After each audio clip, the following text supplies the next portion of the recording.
कहते हैं जब कोई लड़की घर से भागती है तो लोग कहते हैं उसने अपनी इज्जत खो दी, पर कोई ये नहीं पूछता कि वो भागी क्यों थी। ये कहानी है समीरा की, जो अपने सपनों की तलाश में घर से निकली और 14 साल बाद जब लौटी तो गांव वालों की आवाजें नहीं, सन्नाटा बोल रहा था।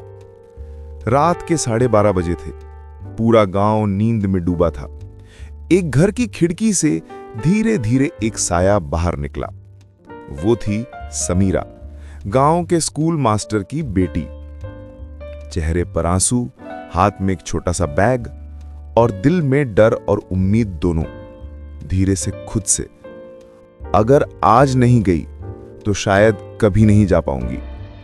वो आंगन के दरवाजे से बाहर निकली, पीछे मुड़कर देखा। वो घर जहां बचपन की हंसी थी अब एक कैद खाना लग रहा था।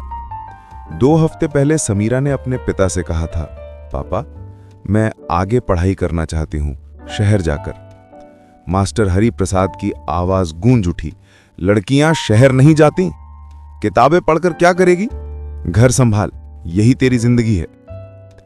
समीरा की मां चुप रही और गांव की औरतों के कान खड़े हो गए। सुना है मास्टर की लड़की बिगड़ गई है, शहर जाने का शौक लगा है इसे। उस दिन से घर में ताने, रोक पोक और बातें शुरू हो गईं।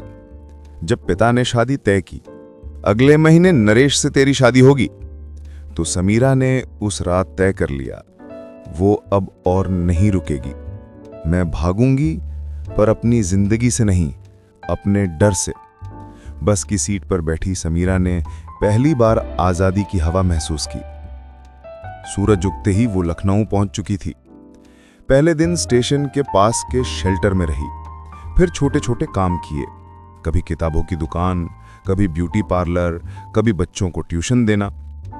वो हर रात खुद से कहती, जिस दिन अपने पैरों पे खड़ी हो जाऊंगी उसी दिन घर लौटूंगी, सर झुकाकर नहीं, सर उठाकर। वक्त बीतता गया, वो पढ़ती रही, मेहनत करती रही। धीरे धीरे उस गांव की भागी हुई लड़की अब डॉक्टर समीरा हरि प्रसाद बन चुकी थी। दिल्ली की एक बड़ी एनजीओ की डायरेक्टर, जो गांव की बेटियों को पढ़ाने का काम करती थी। एक दिन उसकी टीम को सरकारी प्रोजेक्ट के तहत उसी गांव में भेजा गया।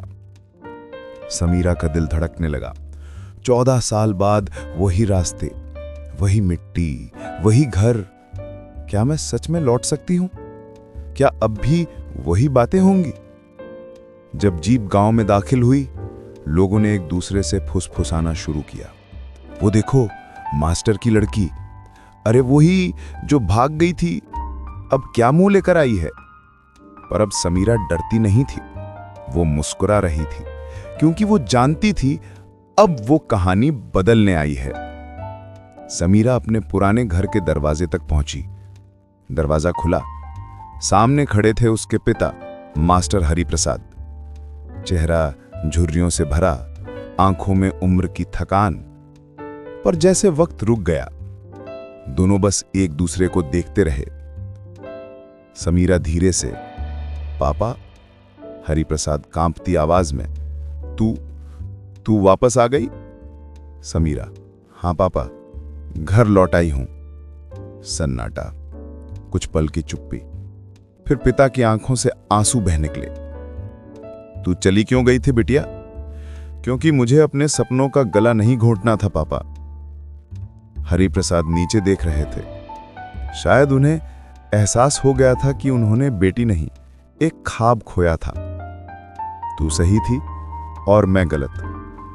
गांव के लोग तमाशा देखने आए थे, पर इस बार कुछ बदला था। समीरा ने सबके सामने कहा, 14 साल पहले मैं यहां से भागी थी, क्योंकि मुझे अपने सपनों की उड़ान देनी थी। आज लौटी हूं ताकि कोई और बेटी भागे नहीं। भीड़ में सन्नाटा छा गया। मैं चाहती हूं कि ये गांव अब अपने बेटियों को रोकना नहीं, उन्हें पढ़ाना सीखे।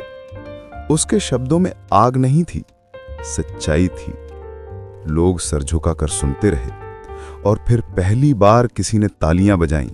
फिर धीरे धीरे पूरा गांव ताली बजाने लगा। समीरा अपने पुराने घर की चौखट पर बैठी है। सूरज ढल रहा है। आवाज आती है, कभी कभी घर लौटने में 14 साल लगते हैं, क्योंकि कुछ सफर मंजिल तक नहीं, खुद तक पहुंचने के लिए होते हैं। अगर एक बेटी अपने सपनों के लिए निकल सकती है, तो एक पिता भी बदल सकता है।